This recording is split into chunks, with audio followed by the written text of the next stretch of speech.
The video you're about to watch was made in minutes without me lifting a finger. He's lying in bed at night, scrolling on his phone while it charges. Outside, a storm rolls in, and a single bolt of lightning slams into the power line above his house. You see, the surge raced down the wires, through the walls, and straight into his charging cable, exploding the phone in his hands and throwing him clear across the room.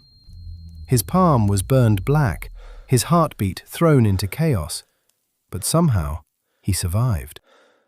This entire thing was completely automated, all the way from coming up with the scripts to generating the videos, the voiceover, and even the editing, such as stitching the videos and the voiceover, adding the captions, everything completely on autopilot. And in this video, I'm going to walk you through the entire process step by step. So by the end of this video, you'll be able to make videos just like this, all on autopilot. So let's first talk about the tools we're going to use in this video. We're going to be using Claude as our AI agent, Higgsfield MCP to allow Claude to interact with Higgsfield so it can generate the videos and images and all that jazz. And then we're going to be using hyperframes. This is what's going to allow Claude to actually edit the videos into a final polished result at the end. And last but not least, we're going to be using a custom skill I created just for this. So without wasting any time, let's start by setting things up. Okay, so now I'm inside of Claude, and the first thing I'm going to do is I'm going to install the skill that I just talked about. And for that, I'm gonna head over to customize, and from customize, I'm gonna head over to skills. From here, I'm gonna click on this plus button, then create skill and upload a skill. And from here, I'll just drag and drop the skill, and this should install the skill into Claude. There you have it. So we got the first step out of the way.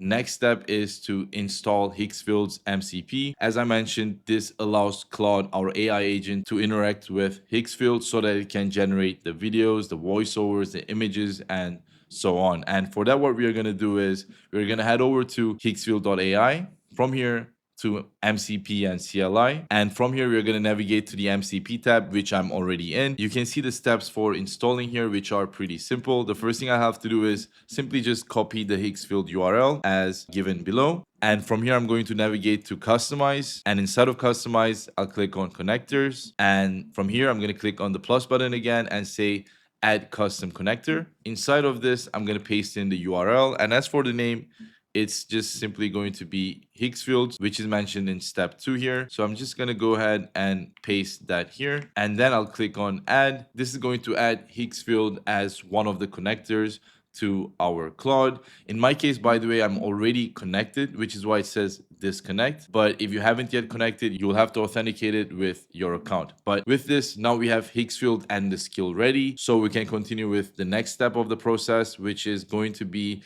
the ability to edit the videos into one final video. So for that, as I mentioned, we are going to be using hyperframes. I'm just going to type in hyperframes. From here, I look for a GitHub repo for hyperframes, which is this one here. So I'll just go ahead and click that. By the way, I'll be providing a link to this repo down in the description, so you can simply just copy that instead. What I'm going to do is I'm going to go here and then click on copy, and then head back to Claude.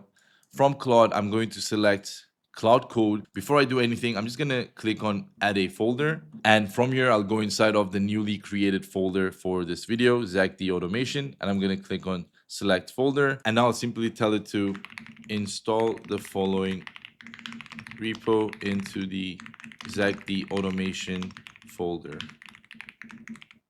And just like that, Claude is going to start working on installing the repo to our device. All right, so it's saying the repo cloned successfully. Let's go inside of the folder and see if that's the case, and you can see that indeed is the case. This is the tool Claude is going to use to edit our videos. All right, so far so good. At this point, Claude has the ability to generate videos and even edit them, right? But there's only one thing missing, and that thing is giving Claude the ability to extract transcripts from our videos. This is going to help it to do more precise edits, such as adding captions to them, right? And for that, the only thing we'll have to do is we'll simply have to head over to grok.com. By the way, grok with a Q, not K. In here, create an account and log in by clicking on start building. The cool thing about this is that Grok actually gives us a generous free limit for extracting transcripts from videos per day, which I think is around 2 hours. So you're able to use this for completely free if you stay within that range. So from here, I'm going to click on API keys and create one by clicking on the create button here. And I'll give it a display name. I'll say Zac D Films and verify that I'm a human. And for the expiry, I'll just go with 7 days and then click on submit. And now I'll simply just copy it, right? And navigate back to Claude. And you can see that it's still trying to install the packages for this repo, and it hasn't yet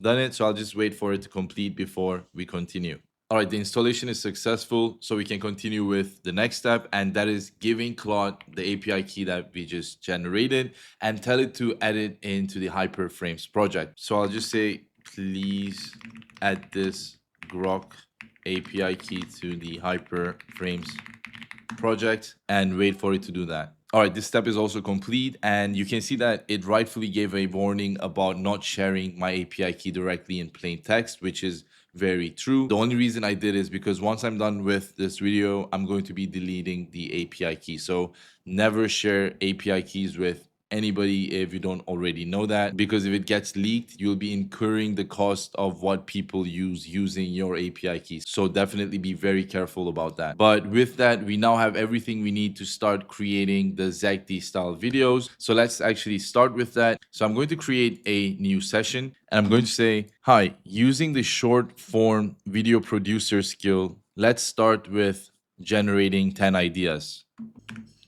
Let's first let it generate the ideas so we can pick one on that it can start working to create. All right, we got the ideas. I'm going to go over them and pick one that I find interesting. So from all the ideas, I found number 2 very interesting. So I'm going to say, let's go with number 2. All right, so it generated the script/narration for us and basically is asking for our approval. At this point, we could either tell it to make some changes or even rewrite the entire thing. But I think I like it, so I'm just going to say, let's continue. All right, so you can see that it is going to start generating the videos, and what it's doing is it's trying to learn from the prompting framework that this skill contains. And after that, it's going to continue with the next step. All right, so you can see that it is starting to generate the materials for the video. It starts with the main character prompt and then the video prompts as well. You can see that there are multiple different videos that's going to make up the entire thing, right? It says it's going to be 33 seconds long across 4 different videos. So this is video 1. Inside of video 1, you can see things like the start frame image prompt, the end frame image prompt, the narration, basically what the narration is going to say in this particular video. And the video prompt is this part here, and you can see that it's 8 seconds long in total, and it contains 2 different scenes. So in a single video, we are going to see 2 scenes, and it does that by using the scene strategy, right? Then we got video 2, which is going to be 10 seconds long, and it also has a start frame. But notice how it intelligently knows that the start frame for video 2 is going to be the end frame of video 1. This is made to ensure that the scenes are actually consistent, right? We want to make sure the background looks the same. So this is video 2, then we got video 3, and finally we got video 4. So it says that's 4 clips totaling 33 seconds, 5 stills to generate, character reference, V1 start, the shared V1 end, start boundary, V3 start, V4 start. It says if this looks good, say the word and I'll move to phase 3. I'm going to say, yes, let's do that, please. By the way, in phase 3, you can see that it says it's going to start with the voiceover, which is what we're going to look at in just a bit. And another thing to mention, if I wanted, I could have basically told it to do the entire thing without asking me, right? I would be like, hey, don't even ask me if I like this idea. Or maybe I would be like, hey, let me just pick the idea and do everything else completely on your own accord. Don't have to ask me any questions. You can see it pulled out the list of voices that Higgsfield has, and you can actually see that directly inside of Higgsfield if we go over to Voiceover. This feature of Higgsfield uses the most advanced voice models out there, such as 11 Labs, and from here you can either pick from one of the preset voices or even create a custom voice yourself. But I already have one here called Roman, so that's what I'm going to be selecting for this video. Okay, so I'm going to say for the voiceover, let's go with Roman and click on enter. All right, as you can see, it started doing multiple things at once, such as generating the voiceover and also the images. We can actually already listen to the voiceover, so let's do that. He was sprinting across the open field when the first bolt slammed into him, throwing him 10 feet and stopping his heart cold. He lay there in the mud, not breathing, his skin smoking in the rain. At the end of everything.